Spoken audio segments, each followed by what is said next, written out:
네, 안녕하세요. 오늘 그런 REST API로 괜찮은가 라는 주제로 발표를 하게 된 이응준입니다. 반갑습니다. 듣자니까 올해가 이제 데뷔가 딱 10년째라고 하는 이야기를 들었는데요. 사실 저한테는 좀 감회가 새로운데, 왜냐하면은 이게 데뷔 1회를 하던 2008년, 그때 제가 네이버에 입사를 했습니다. 딱 입사를 해서 사실은 그때 이미 제가 데뷔 1회 때 데뷔 스텝으로 참가를 했었어요. 그래서 그 이후로부터 쭉 데뷔와 함께 해왔고, 쭉 살아오면서 이제 데뷔와 함께 네이버에서의 경력을 쌓아서 10년이 될 뻔했지만 작년에 퇴사를 했습니다. 그래서 지금은 비바 리퍼블리카라는 스타트업에서 토스라는 금융 서비스를 만들고 있고요. 그 중에서도 이제 신용 정보를 조회하는 그런 기능을 제가 만들고 있는 중입니다. 오늘 주제에 대해서 이야기를 꺼내볼 건데요. 레스트인데요.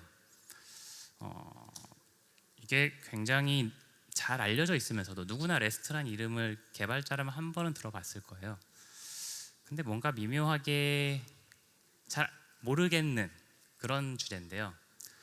예를 들면 우리가 뭔가 개발을 하거나 아니면 서버 개발을 하거나 아니면은 코드 리뷰를 하거나 이런 이야기를 자주 하는데, 왠지 그 부분은 좀 레스트스럽지 않은 것 같아요 라는 이야기를 해요. 아니면은 우리가 REST API를 만들어야 되는데 이건 좀 REST API가 아닌 것 같은데 라는 이야기를 하는데, 근데 문제는 정확하게 REST가 뭔지 딱히 뭐라 말하기가 좀 어려워요. 뭔가 잘 설명이 잘 안 되고 이해가 잘 안 되고, 뭔가 REST가 그런 건 REST가 아니야 라고 누가 말을 했을 때 반박을 해주고 싶은데 저도 잘 모르겠어요. 그래서 반박을 잘 못한 채로 살아오다가 REST의 정의를 찾아보면 이렇게 써 있거든요. 그러니까 REST는 이거의 약자라고 돼요. Referential State Transfer라고 돼 있어요. 이걸 보니까 무슨 의미인지 전혀 모르겠어요. 무슨 말인지 하나도 모르겠어요. 위키백과를 보면 또 이렇게 써 있어요. 인터오퍼러빌리티라고 하면 이제 상호 운용성이라고 이야기하는 건데, 컴퓨터 시스템 간의 상호 운용성을 제공하는 방법 중에 하나래요. 여전히 무슨 말인지 전혀 이해가 안 됩니다.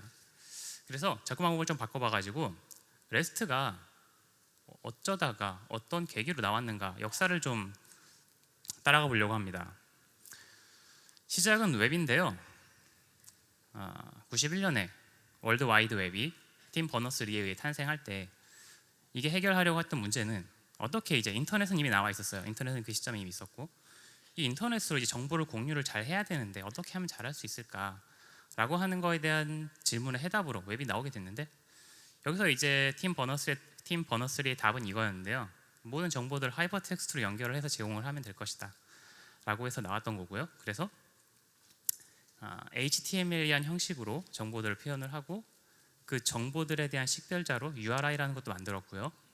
그리고 그 정보들을 전송하는 방법으로 HTTP라는 프로토콜까지 만들었습니다. 자, 그래서 HTTP라는 프로토콜을 여러 사람들이 이제 설계를 하게 되었는데요. 그 중에 한 명이 대학원생이었던 로이 필딩이라는 사람이 있었어요.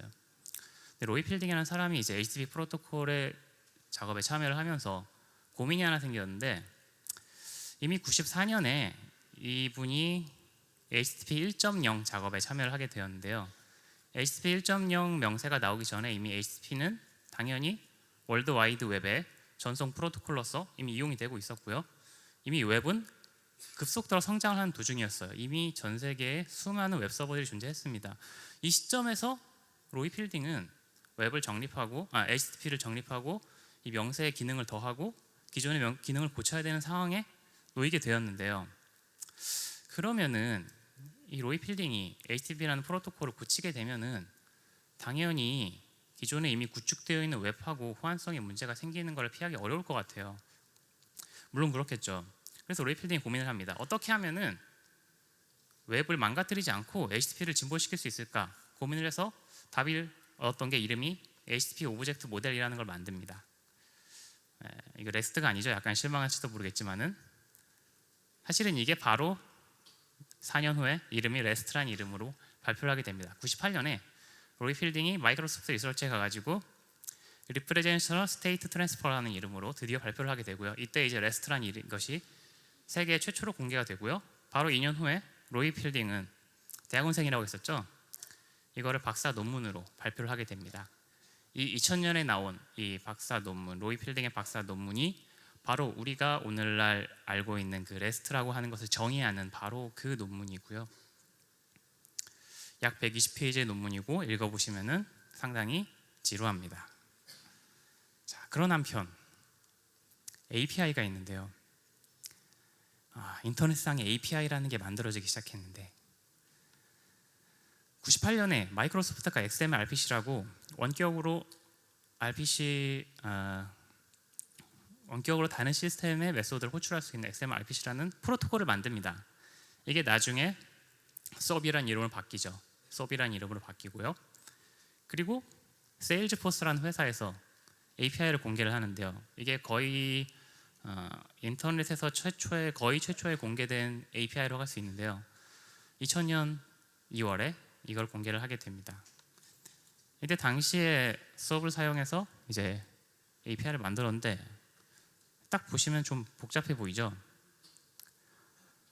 이게 그냥 어떤 아이디로 오브젝트 하나를 가져오는 API의 요청 메시지가 이 정도 분량이에요. 굉장히 복잡합니다.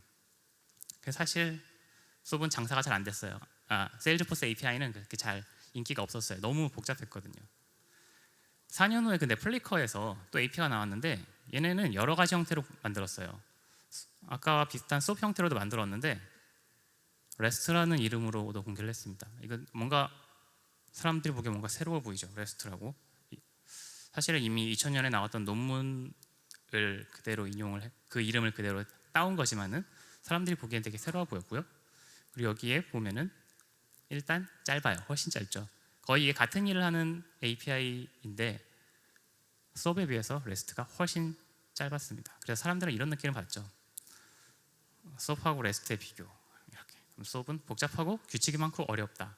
REST는 단순하고 규칙이 적고 쉽다. 이런 느낌을 받게 됐고요. 이 느낌은 바로 이런 결과로 이어집니다. SOAP은 갈수록 인기가 추락하고 REST는 인기가 쭉 급상승을 하게 됐죠. 그리고 2006년에 아마존 AWS는 자사 API 사용량의 85%가 REST임을 밝히고 2010년에는 결국 세일즈포스조차도 REST API를 지원하게 됩니다. 즉 REST가 완전히 승리를 하게 됐죠. 그래서 모두 이제 월드와이드웹의 API가 행복하게 REST로 정착이 되나 싶었는데 그런데 2008년에 이런 일이 있었는데요. CMIS라는 게 나왔어요. 이거는 CMS를 위한 표준이고요. EMC, IBM, 마이크로소프트 같은 여러 가지 큰 기업들이 참여를 했습니다. 그리고 이 CMIS가 REST 바인딩을 지원했는데요. 근데 이걸 본 로이 필딩이 이런 말을 해요. CMIS에 REST는 없다. 다른 사람이 볼 때는 이게 충분히 REST처럼 보였는데 이상하게 로이 필딩, 그러니까 이 REST를 만든 로이 필딩은 그게 REST가 아니라고 얘기해요. 그리고 또 이런 얘기들을 했는데 2016년에 마이크로소프트가 REST API 가이드라인이라는 걸 만들었어요. 그럼 뭐 이런 얘기들이 써있는데요. URI는 도메인 네임이 서비스 루트고 그 다음에 첫 번째 패스 세그먼트는 컬렉션, 두 번째 패스 세그먼트는 아이디어여야 한다. 그리고 get, put, delete, post, head, patch, options 메소드를 지원해야 한다. API 버저닝은 메이저 마이너로 하고 URI에 버전 정보를 포함시킨다. 뭐 등등등 이런 이야기가 적혀 있고요. 사람들이 보기엔 되게 합리적인 이야기인 것 같았어요. 흔히 우리가 알고 있던 REST API, 좋은 REST API라고 하는 것이 잘 부합하는 것 같았어요. 그런데 로이 필딩의 트위터에 이런 얘기했습니다. 이것도 REST API 아님. 이거는 그냥 HTTP API라고 해야 돼. 라고 이런 얘기를 해요. 그리고 또 블로그에 이런 글도 씁니다. REST API는 반드시 하이퍼텍스트 드리븐이어야 한다. 그리고 또 어디 가서 이런 발표도 하는데요. REST API에 위한 최고의 버저닝 전략이 뭐냐고 물어봤는데 버저닝 안 하는 게 최고래요. 그래서 뭔가 사람들이 알고 있던 REST API하고 정작 REST라는 걸 만들었던 로이 필딩이 말하는 REST가 너무 많이 달라요. 대체 뭐가 문제인 걸까요? 왜 이런 차이가 오는 걸까요? 저도 굉장히 궁금했기 때문에 REST API에 대해 한번 따져보기로 했습니다. REST API라고 하면은 말 그대로 REST 아키텍처 스타일을 따르는 API가 REST API입니다. 그럼 REST는 뭐냐? REST는 로이 필딩의 박사학위 논문에 이렇게 나와 있어요. 분산 하이퍼 미디어 시스템, 예를 들면 웹 같은 걸 위한 아키텍처 스타일이에요. 그럼 아키텍처 스타일이라는 게 뭔가? REST는 아키텍처 스타일이고요. 아키텍처 스타일이라는 거는 제약 조건들의 집합입니다. 그래서 이 제약 조건들을 모두 지켜야 REST를 따른다라고 말하는 게 가능합니다. 그럼 REST가 어떤 제약 조건들로 구성되어 있는가? 사실 REST는 아키텍처 스타일이면서 동시에 하이브리드 아키텍처 스타일이라고 말하는데, 왜냐하면은 아키텍처 스타일인데 동시에 아키텍처 스타일의 집합이에요. 그래서 굉장히 여러 가지의, 여기 있는 6가지의 아키텍처 스타일로 이루어져 있고요. 클라이언트 서버, 스테이트리스, 캐시, 유니폼 인터페이스, 레이어드 시스템, 코드 온 디맨드 같은 6가지 아키텍처 스타일로 구성이 되어 있고, 대체로 오늘날 REST API라고 불리는 것들 대체로 잘 지킵니다. 왜 잘 지키냐면은 이미 HTTP만 잘 따라도 대체로 클라이언트 서버, 스테이트리스, 캐시, 레이어드 시스템 다 지킬 수 있어요. 코드 온 디맨드 같은 경우는 옵셔널이라고 되어 있는데요. 코드 온 디맨드는 뭐냐면은 서버에서 코드를 클라이언트로 보내서 실행할 수 있어야 된다라는 게 코드 온 디맨드고요. 그럼 바로 생각나는 게 있죠. 그죠? 자바스크립트를 얘기하는 겁니다. 그래서 대체로 별 어렵지 않게 만족을 하는데, 이 중에 단 하나, 유니폼 인터페이스라고 하는 걸 잘 만족을 못해요. 유니폼 인터페이스도 하나의 스타일이기 때문에 이 안에 뭐가 들어있는지 한번 살펴보겠습니다. 유니폼 인터페이스는 4가지 제약 조건으로 이루어져 있어요. 하나는 아이덴티피케이션 오브 리소스, 또 하나는 매니플레이션 오브 리소스 스루 리프레젠테이션. 이런 거는 사실은 잘 지켜지고 있어요. 첫 번째 거는 그냥 리소스가 URI로 식별되면 된다라고 하는 거고요. 두 번째 거는 리프레젠테이션 전송을 통해서 리소스를 조작해야 된다. 이거는 이제 어떤 리소스를 만들거나 업데이트하거나 삭제하거나 이럴 때 HTTP 메시지에다가 그 표현을 담아서 전송을 해서 그걸 달성하면 된다라고 하는 거기 때문에 이미 대체로 잘 만족을 하고 있습니다. 나머지 2개가 좀 문제인데요. 셀프 디스크리티브 메시지라는 게 있고요. 그리고 또 하나는 하이퍼미디어 as the engine of application state라는 게 있는데, 그다음에 헤이티워스라고 하는 거고요. 이 2가지는 사실 거의 모든 자칭 REST API라고 오늘날 알려져 있는 거의 모든 것들이 이 2가지는 지키지 못하고 있습니다. 거의 예외 없이 다 지키지 못하고 있는데요. 자, 그럼 하나씩 뭔지 한번 알아볼게요. 일단 셀프 디스크리티브 메시지라는 게 뭐냐? 메시지가 스스로를 설명해야라고 하는 건데요. 예를 들면 이런 메시지가 있어요. 그냥 루트를 얻어오는 단순한 get 메소드로 보내는 요청이죠. 이 요청 메시지에 뭔가 빠진 게 있습니다. 뭐가 빠졌냐면은 목적지가 빠져 있어요. 이게 example.org라는 도메인으로 간다라는 목적지가 빠져 있기 때문에 이런 경우는 셀프 디스크리티브하지 않다라고 해요. 그리고 또 이런 것도 생각해 볼 수 있는데, 이런 메시지가 있어요. 응답 메시지인데 2005K로 응답을 하고 안에 제이슨으로 된 본문이 있는데, 이렇게 되면은 당연히 또 셀프 디스크리티브하지 않은데, 왜냐하면은 이걸 해석하려고 하면은 클라이언트가 이 응답을 받고 이걸 해석해야 되는데, 이게 어떤 문법으로 작성된 건지 모르기 때문에 해석을 못해요. 그렇기 때문에 얘가 셀프 디스크리티브 해주려면은 컨텐트 타입 헤더가 반드시 들어가야 됩니다. 컨텐트 타입 헤더에서 이제 애플리케이션 제이슨이라고 돼 있으면 얘가 이제 대괄호의 의미가 뭐고 중괄호의 의미가 뭐고 큰 따옴표에 감싸고 있는 이 문자열들의 의미는 뭐고를 그대로 이해할 수 있게 돼서 파싱이 가능해지고 문법을 해석할 수 있게 되죠. 여기까지 하면 셀프 디스크리티브 메시지냐는 사실은 아닙니다. 왜냐하면은 그걸 해석했다고 해도 OP, 이 OP가 무슨 뜻이지? 패스, 이 패스는 뭘 의미하는 거지는 알 수가 없어요. 그래서 이것만으로 부족하고요. 이렇게까지 해야 완전해집니다.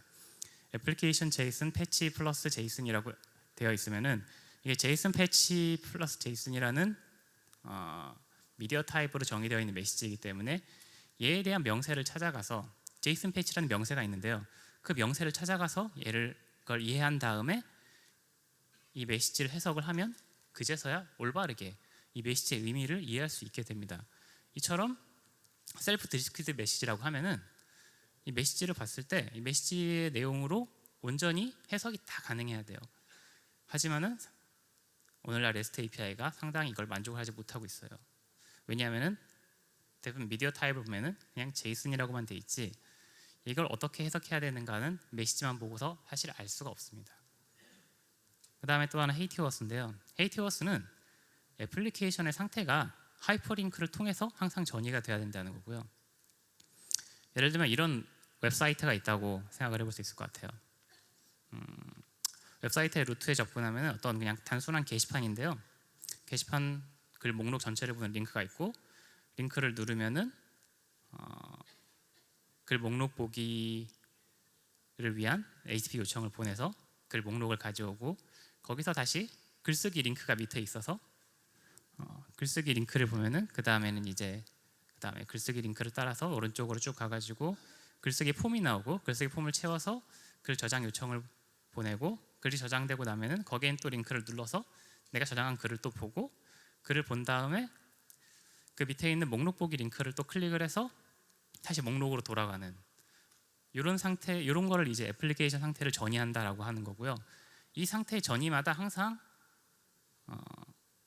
해당 페이지에 있던 링크를 따라가면서 전이했기 때문에 얘는 헤이트워스가 됩니다. 헤이트워스 말 그대로 하이퍼링크를 통한 전이가 된 거죠. 그래서 이렇게 되면 되는 거고요. 그래서 HTML 같은 경우 보면은 헤이트워스를 만족하게 되는데요. 이렇게 A 태그를 통해서 하이퍼링크가 나와 있고 이 하이퍼링크를 통해서 그 다음 상태로 전이가 가능하기 때문에 헤이트워스가 만족이 됩니다. 제이슨으로 표현한다고 해도 만족할 수 있는 방법은 있는데요. 링크라는 헤더가 있는데 링크라는 헤더가 바로 이 메시지, 이 리소스와 연결되어 있는 하이퍼링크로 연결되어 있는 다른 리소스를 가리킬 수 있는 그런 기능을 제공해주는 헤더입니다. 그래서 여기서는 이렇게 어떤 한 게시물을 제이슨으로 표현을 했는데요. 여기에 이전 게시물의 URI가 /articles/1이고 그 다음 URI는 /articles/3이다 라고 하는 정보를 표현을 해 주었고요. 또한 이 정보는 링크 헤더가 이미 표준으로 문서가 나와 있기 때문에 이 메시지를 보는 사람이 온전히 해석을 해서 어떻게 링크가 되어 있는가를 이해하고 하이퍼링크를 타고 다른 상태로 전이가 가능합니다. 따라서 이것도 역시 헤이트워스를 만족한다라고 말을 할 수 있는 거죠. 그럼 왜 이런 걸 해야 되느냐? 왜 유니폼 인터페이스를 왜 필요하냐? 그건 바로 이것 때문인데요. 독립적인 진화라는 걸 하기 위해서입니다. 독립적인 진화라는 것은 무엇인가 하면은 서버가 있고 클라이언트가 있는데 이 서버랑 클라이언트가 각각 독립적으로 진화한다는 거죠. 이 독립적으로 진화한다면 어떻게 되냐면은 서버가 기능이 바뀌었어요. 뭔가 새로운 API가 추가되고 기존 API가 변경되고 API가 삭제되고 뭐 URI가 바뀌고 이런 변경이 있는데 클라이언트가 업데이트할 필요가 하나도 없는 거예요. 이것을 독립적인 진화라고 말합니다. 이게 바로 레스트를 만들게 된 계기죠. 아까 초반에 HTTP 1.0을 만들 때 로이 필딩이 고민했던 것, 내가 HTTP를 고치면 웹이 깨질 것 같은데 어떻게 하면 이 문제를 해결할 수 있을까에 대해서 고민에 대한 결과로 나온 게 레스트라는 말씀을 드렸죠. 그렇기 때문에 레스트가 목적하는 바가 바로 이것입니다. 독립적인 진화. 그리고 독립적인 진화를 달성하기 위해서는 유니폼 인터페이스가 반드시 만족이 되어야 합니다. 그렇기 때문에 유니폼 인터페이스를 만족하지 못하면은 레스트라고 말할 수 없게 되는 것이죠. 그럼 이제 실제로 레스트가 지켜지고 있는가는 사례는 바로 웹입니다. 우리가 사용하고 있는 웹 페이지들은 이거를 레스트를 매우 잘 만족하고 있죠. 우리가 웹사이트에서 웹페이지가 변경됐다고 해서 그 웹페이지에 접근할 때 웹브라우저로 새로 업데이트할 필요가 없어요. 그냥 기존에 쓰고 있던 웹브라우저로 그냥 새로운 웹사이트에 잘 들어가집니다. 뭐 URI가 바뀌든 뭐 그림이 바뀌든 내용이 바뀌든 아무 상관없이 내가 지금 갖고 있던 웹브라우저로 항상 접속이 잘 돼요. 반대로 제가 웹브라우저를 뭐 크롬 32에서 크롬 33으로 업데이트했다고 사이트에 들어갔더니 접속이 안 돼. 이런 일은 없죠. 항상 접속이 잘 됩니다. 참 신기하게 잘 돼요. 그리고 심지어 HTTP 명세가 바뀌어요. HTTP 명세가 2014년에 2.0이 나오고 여러 가지 웹사이트들이 HTTP 2.0을 막 적용을 해요. 그럼 이제 이거 나는 웹브라우저 접속이 안 되겠네? 그런 일 절대 일어나지 않고 잘 됩니다. 항상 잘 돼요. 어째선지 항상 잘 됩니다. HTML 명세도 바뀌죠. HTML도 5.0이 나왔고 5.1이 나왔고 지금 5.2가 만들어지고 있는데 5.0 나온 다음 5.1 나왔을 때 갑자기 웹사이트가 다 안 되지 않았어요. 항상 잘 됐죠. 웹브라우저를 업데이트하지 않았어도 5.0까지만 지원하는 웹브라우저임에도 불구하고 5.1로 만들어진 웹사이트 잘 돌아갔습니다. 물론 이런 일은 생겨요. 페이지가 좀 깨졌죠. 이런 일은 생깁니다. 이건 어떤 거냐면은 저희 회사에서 제가 만든 서비스인데 갤럭시 S3에서 한번 돌려봤는데 깨지더라고요. 그러니까 약간 브라우저가 옛날 브라우저면 이런 일이 생길 수는 있어요. 그런데 최소한 동작은 합니다. 아예 안 되진 않아요. 링크가 누르면 눌러지고요.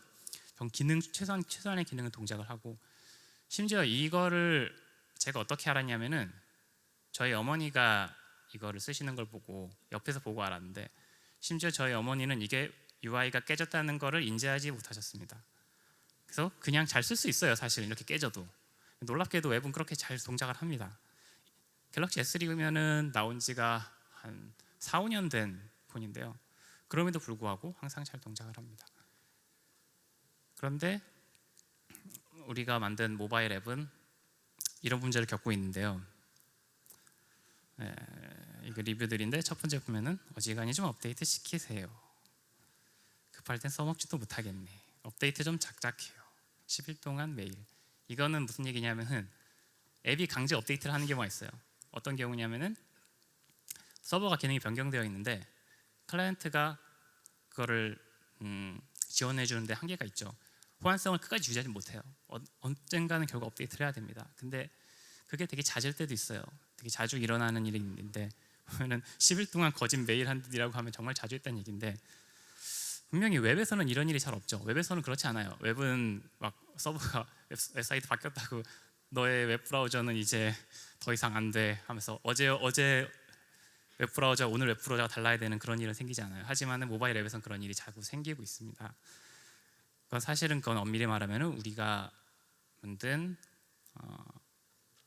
모바일 앱 클라이언트하고 서버가 엄밀히 말하면 REST로 통신하고 있지 않다. REST 아키텍처 스타일을 따르고 있지 않다라고 말할 수 있는 거고요. 그럼 웹은 어떻게 이런 걸 가능하게 했을까요?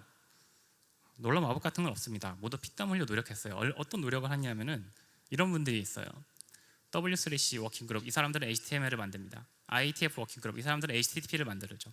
그리고 웹브라우저 개발자들, 웹서버 개발자들, 이 사람들이 엄청난 노력을 합니다. 어떤 노력을 하냐면은 이런 노력을 하는데요. HTML5 명세를 만들어요.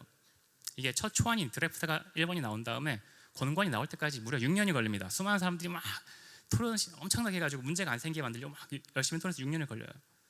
그 다음에 HTTP 1.1 명세가 RFC 2616이 명세가 나온 게 1999년인데요. 그 다음에 이게 개정판이 나온 게 2014년 15년 후에 나오는데, 그동안에 이 개정판 작업을 하는데 무려 7년이 걸립니다. 한 10여 명의 사람들이 달라붙어서 7년 동안 열심히 토론을 해서 하는데, 그럼 7년 동안 해서 뭔가 기능이 엄청 늘어났느냐? 기능 하나도 추가 안 됐습니다. 7년 동안 그냥 문서를 다듬기만 하는데 7년이 걸려요. 근데 왜 이렇게 많이 걸리냐면은 하위 호환성을 깨트리면 안 되니까. 절대로 깨트리면 안 돼요. 그렇기 때문에 엄청나게 한 가지 주제로 굉장히 많은 토론을 할 수밖에 없어요. 어느 정도로 집착을 하는가? HTTP의 리퍼러 헤더 되게 유명한데요. 리퍼러에 R이 하나 빠져 있어요. 헤더가 처음 만들 때 이렇게 이름을 오타를 친 거예요. 못 고칩니다. 이제 못 고쳐요. 25년 전에 이렇게 오타를 쳤는데 못 고치고요. 앞으로 아마 25년 후에도 못 고칠 거예요. 왜냐하면은 이거를 고치는 순간 웹이 깨져요. 절대 못 고칩니다. 그 다음에 차셋이라는 이름이 여기저기 있는데, 예를 들면은 뭐 accept 차셋 헤더가 있고, 아니면은 뭐 미디어 타입 뒤에 차셋 파라미터가 붙어 있는 경우가 있고. 차셋이라는 이름은 사실 잘못 지은 이름이에요. 왜냐하면은 원래 인코딩이라고 이름을 지어야 되는데, 그때 이거 이름 짓던 사람들이 인코딩에 대한 개념이 잘 없어가지고 그냥 캐릭터 스타가 똑같은 줄 알고 이름을 차셋이라고 잘못 지었어요. 하지만 잘못 지은 이름 그냥 그대로 갑니다.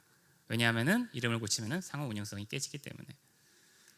그 다음에 최근에 이런 일이 있었는데, HTTP 상태 코드가 하나씩 추가되다가 415번까지 왔어요. 이제 그 다음 416번 상태 코드를 추가할 때가 됐는데 문제가 생겼어요.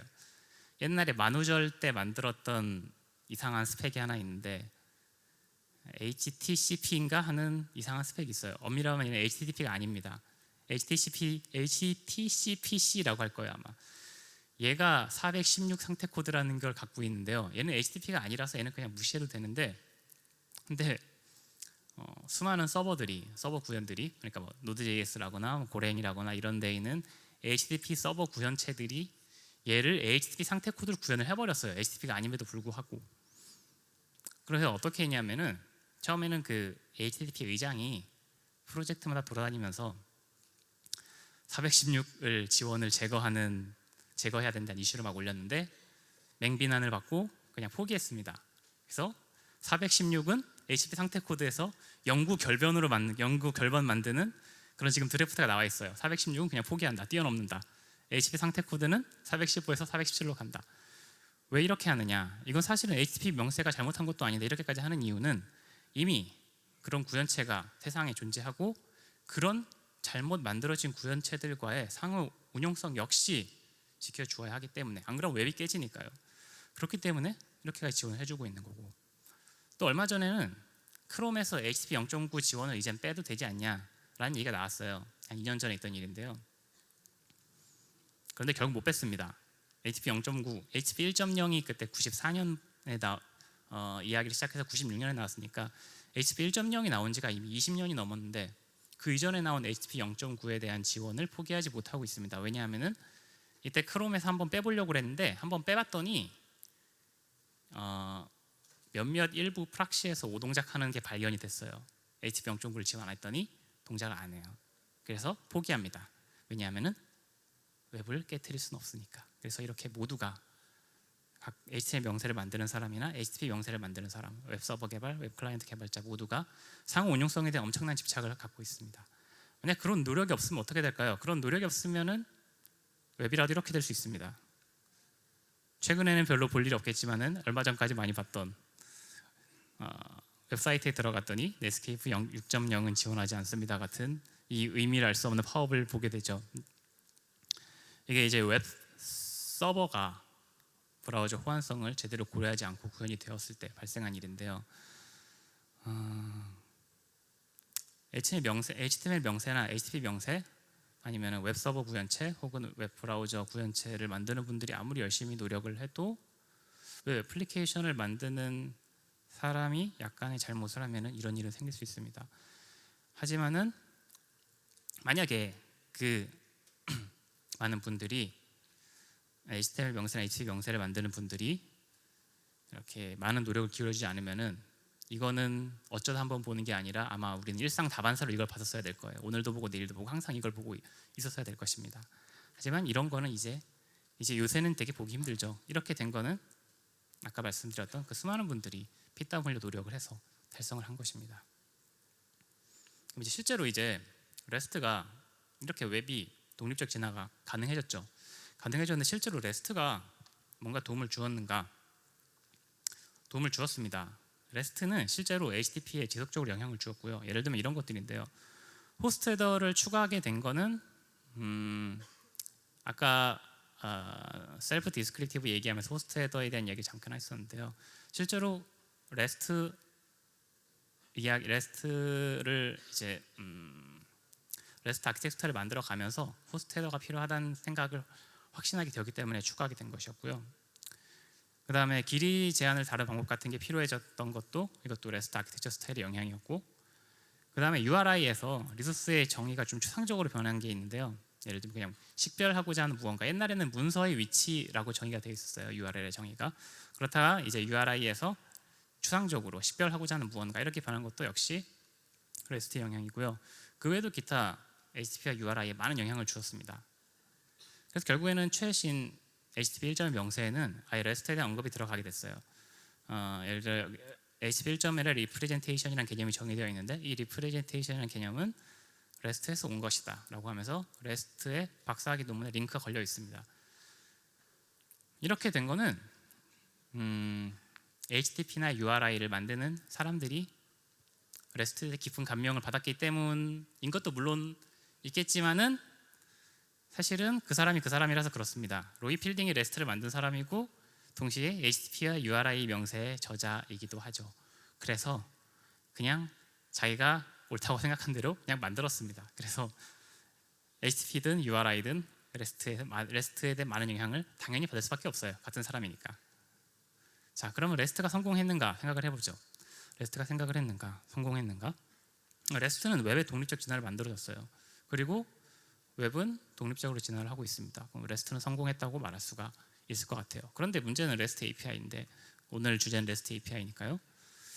근데 REST API를 생각을 해보면은 REST API는 REST 아키텍처 스타일을 따라야 하는데 사실 오늘 REST API라고 오늘날 주장하고 있는 REST API들이 대체로 REST 아키텍처 스타일을 잘 안 따르고 있습니다. 그럼 혹시 REST API가 저 제약 조건 꼭 다 지켜야 되는 건 아닌 건 아닐까? 혹시 몇 개 빠뜨려도 되는 거 아닐까? 다 지켜야 되나 하는데 로이 필링이 말을 해버렸어요. 지켜야 돼. REST API라고 하는 거는 하이퍼텍스트를 포함한 셀프 디스크립티브한 메시지의 유니폼 인터페이스를 통해 리소스에 접근하는 API다라고 말을 했습니다. 로이 필딩은 명백하게 명시적으로 REST API는 저 제약 조건을 지켜야 된다. 셀프 디스크립티브와 헤이티어스를 지켜야 한다라고 명시적으로 말을 했습니다. 그래서 우리는 옛날에 처음에 REST를 처음 알게 되었던 REST가 처음 붐에 이뤘던 2004년쯤에 이렇게 생각을 했었죠. 서브는 복잡하고 규칙이 많고 어렵고 REST는 단순하고 규칙적으로 쉬운 거다. 야, REST를 쓰자. 이렇게 했는데 근데 오늘날 알게 된 거죠. 사실은 아니었습니다. REST도 어렵습니다. REST도 어렵고 서브도 어렵고 둘 다 어려워요. 그래서 이렇게 어려운 REST 꼭 우리가 만드는 원격 API REST API 하는가 그냥 아니면 안 되나? 만들기 어려운데 네, REST API가 아니어도 상관이 없다라고 로이 필링이 말을 합니다. 뭐라고 말을 했냐면은 시스템 전체를 통제할 수 있다고 생각하거나 아니면은 진화하는 거에 관심이 없다면은 REST에 대해서 따지느라 시간을 낭비하지 말아라. 이러면 REST 안 해도 된다. 시스템 전체를 통제할 수 있다는 건 어떤 경우냐면은 우리가 회사에서 일을 하는데 제가 서버 개발자고요. 다른 클라이언트 개발자가 있어요. 근데 제가 저 클라이언트 개발자 통제 가능해요. 막 내가 마음대로 막 조종 가능한 상황. 아니면은 내가 아예 그냥 REST 클라이언트하고 서버를 다 만들어요. 그럼 완전한 통제 가능하죠. 내 마음대로 다 만들 수 있으니까. 이런 경우에 굳이 REST를 따를 필요가 없다는 이야기가 되고요. 그리고 진화에 관심이 없다는 거는 어떤 얘기냐면은 아까 이야기한 그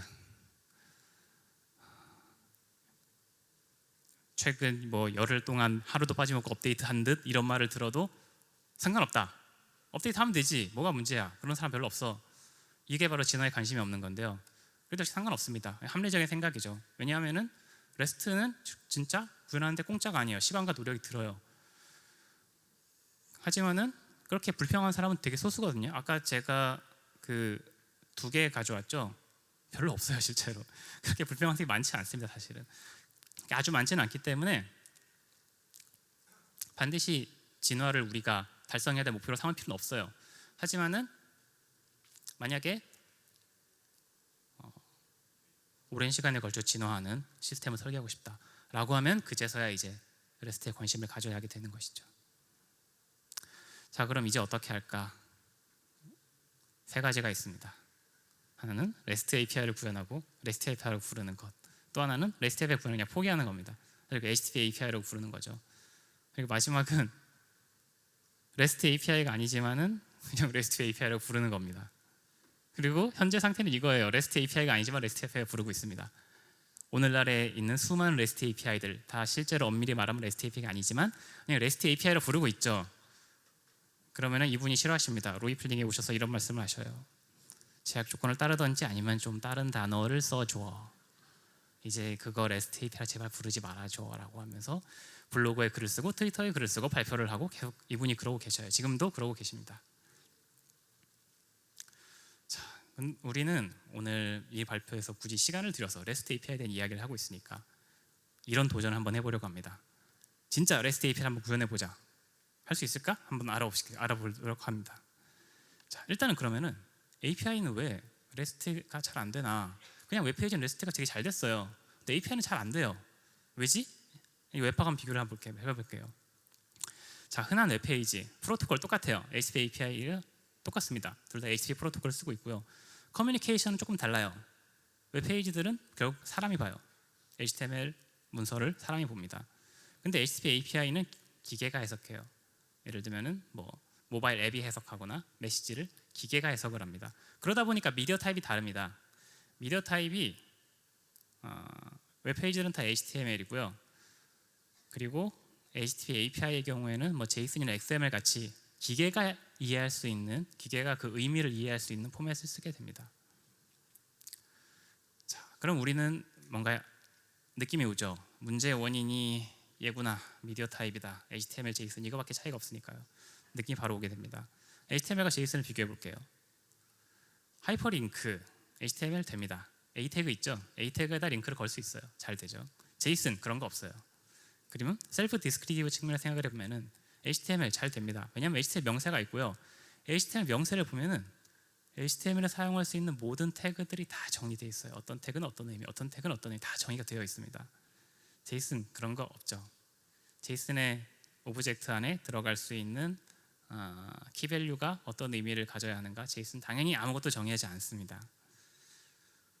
그래서 불완전하다고 하는 거는 적어도 문법은 정의가 되어 있어요. 어떻게 파싱을 해라, 대괄호, 뭐 중괄호 어떻게 파싱해라까지는 정의가 되어 있어요. 어레이 어떻게 해석해라까지 정의되어 있어요. 하지만 그 안에 들어가 있는 값들이 어떤 의미를 가져야 된다는 정의가 안 되어 있습니다. 그래서 불완전한 거고요. 결국 별도로 API 문서라는 걸 우리가 항상 만들어 쓰게 되고 있죠. 자, 그래서 HTML과 JSON 한번 1대1로 비교를 해볼게요. 이런 게 있습니다. 간단한 투두 리스트인데요. 투두 리스트를 웹페이지로 만들어 가지고 투두스라는 URI에다가 요청을 보내면 투두 리스트를 HTML로 만들어서 이렇게 응답을 해줍니다. 첫 번째 투두는 회사 가기, 두 번째 투두는 집에 가기입니다. JSON으로 표현을 해보면 이런 식이에요. 그 옆에 JSON으로 표현을 해봤는데 ID 1번 타이틀 회사 가기, ID 2번 타이틀 집에 가기 이렇게 놓았습니다. 그럼 HTML은 셀프 디스크립티브한가 한번 따져보면은 자, 셀프 디스크립티브 하다면은 이 메시지만 보고 이걸 온전히 다 해석이 가능해야 돼요. 하나씩 살펴보면은 일단 응답 메시지의 컨텐트 타입 보면은 텍스트 HTML이라고 적혀 있습니다. 컨텐트 타입이 텍스트 HTML이니까 미디어 타입이 텍스트 HTML이 확인 가능하죠.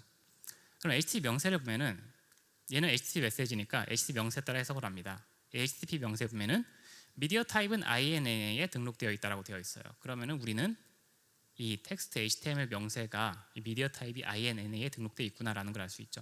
INNA에 찾아가가지고 텍스트 HTML에 대한 설명을 찾습니다. 그럼 거기에 보면 뭐라고 되어 있냐면은 텍스트 HTML 명세는 w3.org에 있는 tr/html이라는 문서를 봐라. 거기 명세가 있을 거야라고 알려줘요.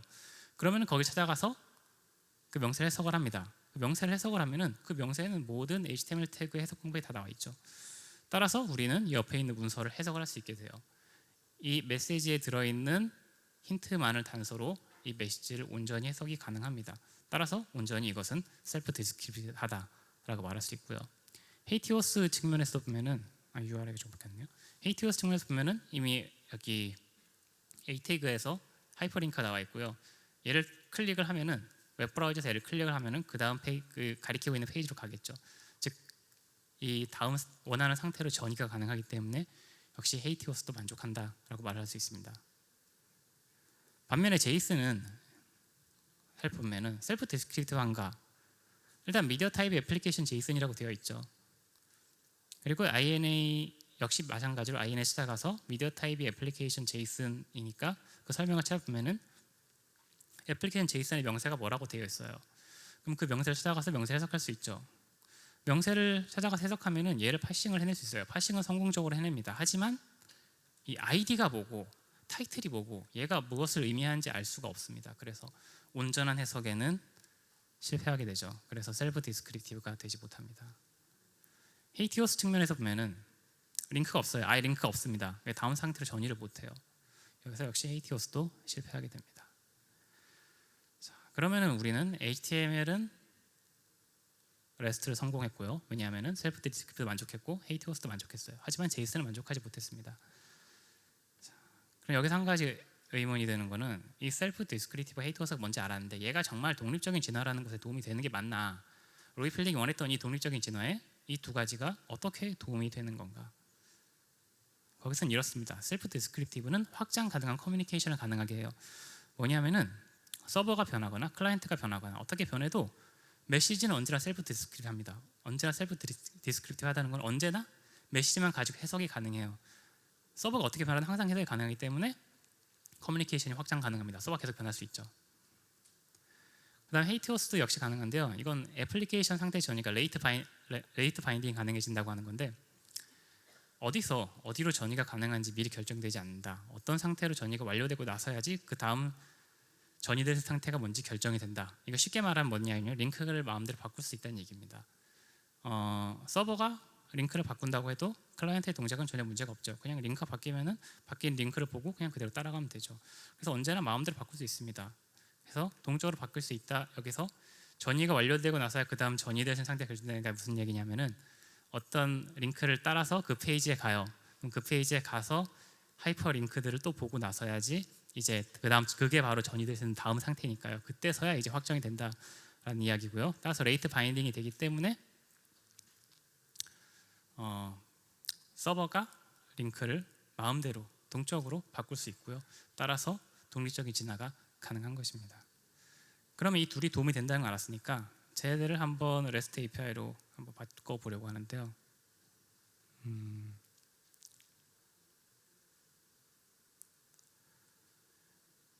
두 가지 방법이 있는데 몇 가지 방법이 있는데 셀프 디스크리트 하는 거는 이제 애플리케이션 미디어 타입을 바꾸는 방법이 있어요. 미디어 타입을 정의를 해서 미디어 타입에다가 하나 정의를 하고 미디어 타입에다가 아이디가 뭐고 타이틀이 뭐다라고 다 정의를 해놓는 것입니다. 그런 다음에 그 미디어 타입을 INA에 등록을 해요.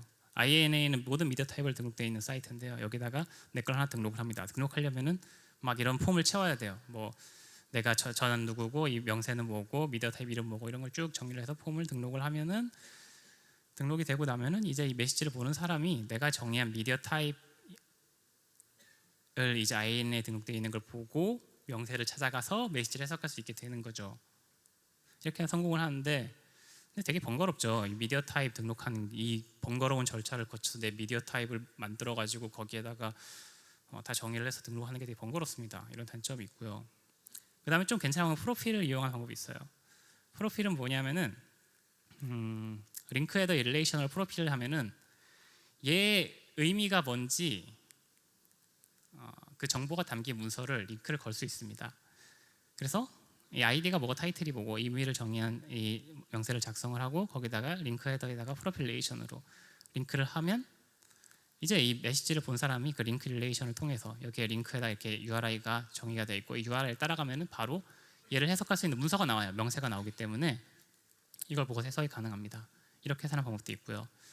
단점은 이제 클라이언트가 이 링크 헤더도 이해를 해야 되고 이 프로필이나 릴레이션도 이해를 해야 된다는 단점이 있고요. 또 하나는 컨텐트 네고시에이션이 안 된다는 단점이 있습니다.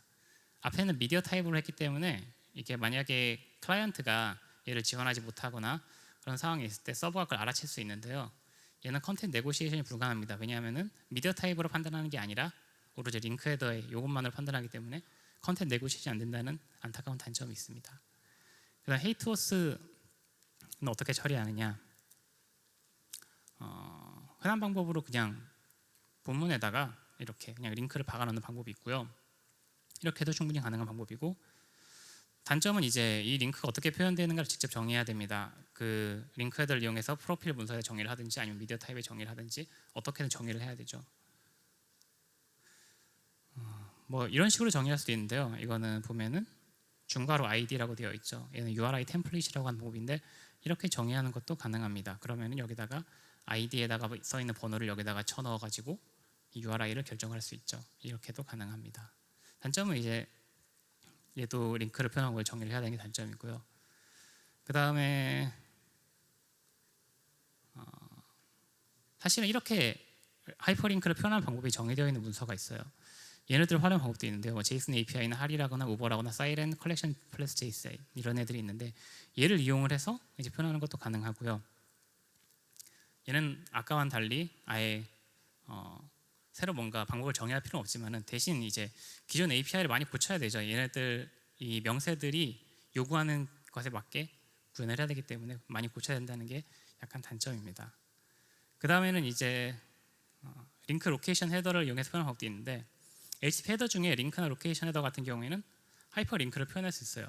이런 헤더를 이용하는 방법도 있고요. 그래서 결국에는 헤이티오스 같은 경우에는 데이터 헤더를 모두 활용해서 표현할 수 있습니다. 자, 그럼 몇 가지 궁금한 점이 생기는데 하이퍼링크가 반드시 URI여야 되는 거 아닌가? 온전한 형식 같은 이런 URI여야 되는가? 그렇진 않습니다. 그냥 상대 URI 이런 것도 상관없고요. 아까 봤던 URI 템플릿 이런 것도 상관없습니다. 어쨌든 하이퍼링크라는 것만 표현되기만 하면 아무 상관없습니다. 미디어 타입 등록은 반드시 해야 되는 거냐? 사실 그렇진 않습니다. 로이 필딩이 뭐라고 했냐면은 네가 의도한 저자가 이해할 수만 있으면 상관없다. 만약에 네가 예를 들면 이게 회사 안에서만 쓰는 API고 그 사람들은 이 미디어 타입을 모두 이해하고 있다라고 한다면 굳이 그걸 INA에 등록할 필요는 없습니다. 하지만 하면은 좋아요. 왜냐하면은 INA에 등록하면은 그 미디어 타입 뭔지 사전에 알고 있지 않은 사람들도 누구나 사용을 할 수 있고 이름 충돌을 피할 수 있는 단점도 있고요. 그리고 등록이 사실 별로 어렵지 않다고 주장을 하고 있어요. 저는 별로 믿음직하지 않지만은 그렇게 주장을 하고 있습니다. 마지막으로 정리를 해보겠습니다. 오늘날 대부분의 REST API는 사실 REST를 안 따릅니다. 왜냐하면은 셀프 디스크립티브와 헤이트호스를 만족을 못하고 있죠. 사실 REST라고 하는 거는 긴 시간이 걸쳐서 아주 수십 년 동안 진화한 애플리케이션을 위해서 만들어진 거였어요. 그래서 REST를 따를까 말까는 API 설계하는 사람들이 이런 이점을 취해야 되느냐 아니냐를 판단해서 결정을 하시면 되겠습니다. 그래서 REST를 따르겠다라고 하면 셀프 디스크립트와 헤이트호스를 만족을 해야 되는 거고요. 만족하는 방법은 미디어 타입을 정의해서 만족하는 방법, 아니면은 프로필 링크 릴레이션을 이용해서 만족하는 방법, 이런 방법들이 있고, 헤이트호스 같은 경우에는 그냥 헤더나 본문에다 링크를 담아서 만족을 하면 됩니다.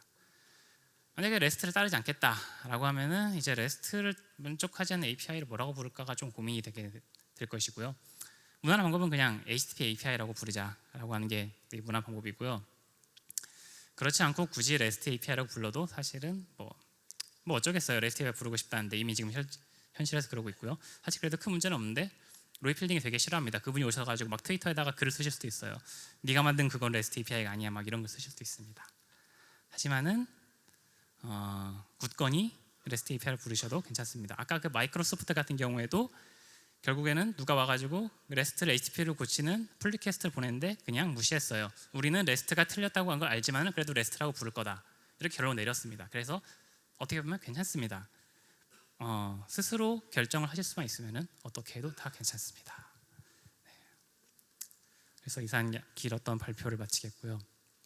저는 발표가 끝나고 저쪽에 있는 토스 부스에서 잠시 머무르고 있을 예정이니까 혹시 궁금하신 것이 있으면 부스로 찾아주시면 감사하겠습니다. 이상 발표 마치겠습니다. 감사합니다.